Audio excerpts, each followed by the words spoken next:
24 ঘন্টার ব্যবধানে কদমতলায় ফের দুঃসাহসিক চুরির ঘটনা, আতঙ্কিত ব্যবসায়ী মহল, প্রচুর ক্ষয়ক্ষতি। কদমতলায় ফের দুঃসাহসিক চুরির কাণ্ড সংগঠিত করল চোরের দল। মাত্র 24 ঘন্টার ব্যবধানে একই এলাকায় চুরির ঘটনায় রীতিমতো চাঞ্চল্য ছড়িয়েছে ব্যবসায়ীদের মধ্যে। অভিযোগ, চোরের দল ব্যবসায়িক প্রতিষ্ঠানে ঢুকে বেশ কয়েকটি দামি মোবাইল সহ অন্যান্য সামগ্রী নিয়ে চম্পট দেয়। সব মিলিয়ে প্রায় 8 লক্ষ টাকা ক্ষয়ক্ষতি হয়েছে বলে দাবি ক্ষতিগ্রস্ত দোকানের মালিকের। ঘটনার পর থেকে এলাকায় আতঙ্কের পরিবেশ তৈরি হয়েছে। মাত্র একদিনের ব্যবধানে পরপর চুরির ঘটনায় পুলিশের নিরাপত্তা ব্যবস্থা নিয়ে প্রশ্ন তুলছেন স্থানীয়রা। স্থানীয়দের দাবি, রাতের অন্ধকারে সুযোগ বুঝেই দুষ্কৃতীরা এই চুরির ঘটনা সংঘটিত করেছেন। ঘটনায় জড়িতদের দ্রুত গ্রেপ্তার করে চুরি যাওয়া সামগ্রী উদ্ধারের দাবি জানিয়েছেন ক্ষতিগ্রস্তরা। চুরির ঘটনা তদন্ত শুরু করছেন পুলিশ। এলাকায় থাকা সিসিটিভি ফুটেজ খতিয়ে দেখা হচ্ছে বলে জানা গেছে। 24 ঘন্টার ব্যবধানে পরপর চুরির ঘটনা। এখন বড় প্রশ্ন, কদমতলার নিরাপত্তা ব্যবস্থা কতটা জোরদার? পুলিশ তদন্ত করবে, কবে ধরা পড়বে চুরির সঙ্গে জড়িতরা, এখন সেটাই দেখার। এছাড়া বাজারে নৈশকালীন পাহারা রয়েছেন, কিন্তু পুলিশ ও নৈশ পাহারা থাকা সত্ত্বেও কি করে চুরির কাণ্ড সংগঠিত করছেন চোরের দল? বিভিন্ন মহলের প্রশ্ন। ডিউরি রিপোর্ট, খোয়াই টাইমস বাংলা। কামরুল হোসেন।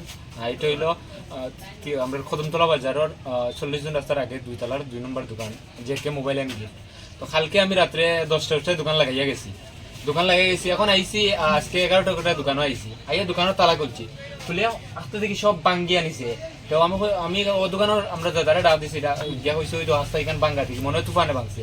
ভাই উঠে এখন তুফানে ভাঙলে ইসি আর একটা উঠলো কিনা বাদে আমি উঠিয়া হয়েছি। তো এখানে তো বিগ ফোরে ঢুকছি দোকানও, ঢুকিয়া দেখি নতুন মোবাইলের অভাব সারা আসলো। আজকে আমার দোকানের অফার স্টার্ট আসলো 16 তারিখ থেকে 20 তারিখ। এর লাগে নতুন স্টক মোবাইল পুরো অ্যাভেলেবল আসলো। রিয়েলমি 16 সিরিজের কমসে কম 15-20টা, মানে 53,000 40,000 এটা দামের মোবাইল আসলো। আর তো বটম ফোন একটাও নাই। টেম্পার এটা ভাঙছে, সিসি ক্যামেরার সব লাইন কাটছে, ক্যামেরা লাইন কাটছে, কারেন্টও লাইন কাটছে, সবটাই কাটি লাইছে। আর এমনি ক্যাশ টাকাও আসলো না, খালি মোবাইল আসলো, নতুন মোবাইল আর বটম ফোন ওটা নিছে, সেকেন্ড হ্যান্ড ফোন এটাই নিছে। আর কিছু মোটামুটি নিছে না। অনুমানিক কত টাকার মালামাল ক্ষতি হয়েছে আপনার? 14-15 লাখ হইব, কারণ একটা মোবাইল যদি 40,000 হয়, 40,000 53,000, রিয়েলমি 16 সিরিজও গেলেও 53,000 40,000, বহুত টাকা। ওই পুলিশ প্রশাসনকে জানাইছিলেন? পুলিশে ফোন করছি, আইসো না সারা হলে দেখিয়া গেছেন, এন্ট্রি করিয়া গেছেন। গতকালকে নাকি কদমতলা বাজারে আরেকটা, গতকালকে একটা চুরি হয়েছে বাজারে। অত ফারাদার আসলা, কেউ কিছু জানে না। 4-5 জন ফারাদার, আমরা তো টাকা দিয়ে রাখি না সব, আমরা তো টাকা দিই প্রত্যেক মাসে আমরা কাছে টাকা নেওয়া। এখন যদি আমরা দোকানে এরকম থাকে যে বাড়িতে ঘুমানি যায় না, দোকান যদি শুরু হয়ে যায়, আর 2-3 টাকার মাল হইলে কোয়া যাক, কত টাকার মাল। এখন আপনি কি?